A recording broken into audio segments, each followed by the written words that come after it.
following is brought to you by the realagriculture.com mobile app. Go to realagriculture.com/mobile app for more information on the Android, BlackBerry, iPhone, and iPad version.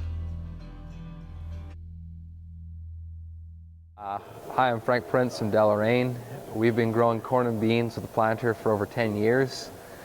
A few years ago we started to get into seeding some canola with the planter. I've had experiences with starting from the ground up, using sugar beet plates to start with, moving into different plates to do canola.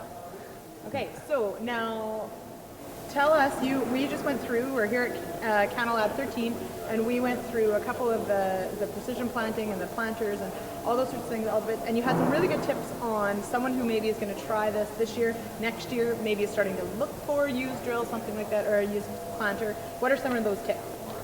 Top tips would be, whether you buy new or used, or when you get it back, take it apart. Take it apart, learn how it works. So when you're in the field, everything's going to break, something's going to break down someday. You know how to take it apart. You know what could be broken before you're out there struggling, going, what's broken, what's not broken. First day in the field, take your time. You're not going to seed 100 acres the first day. Check your depth, check your population, do the proper test to make sure you've set the planter correct. No one wants to seed 10 pounds an acre because you didn't do any checks, your proper checks.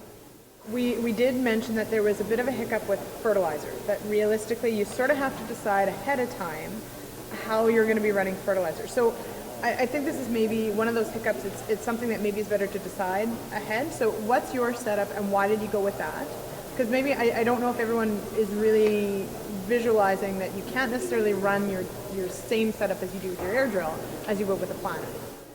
We started out with just putting liquid fertilizer starter in furrow. We've slowly grown and we do liquid starter in furrow, which we will always do.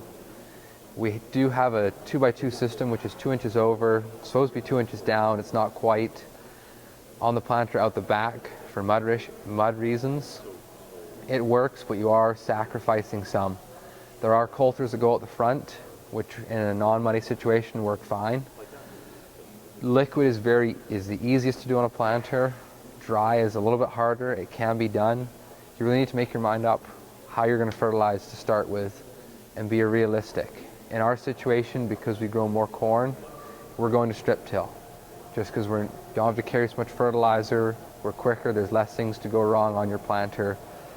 And we just feel there's just so much going on that we need to make the soil black for corn anyways.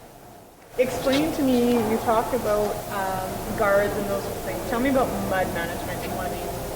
Mud management, to start with, if you're playing in mud, don't try and do anything out of the front. Row cleaners or fertilizer out the front would be a no-no.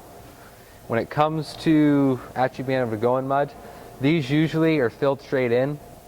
Mud gets in behind there, packs up, the wheels stop turning, everything's blocked. You've got to take them off, dig the mud out, not fun. These are Ridgeland, Mudsmith make ones, and there's also Pro Mag, which have slots cut inside the wheel, which let the mud fall out. They're not a silver bullet, but they work 10 times better than the standard wheels.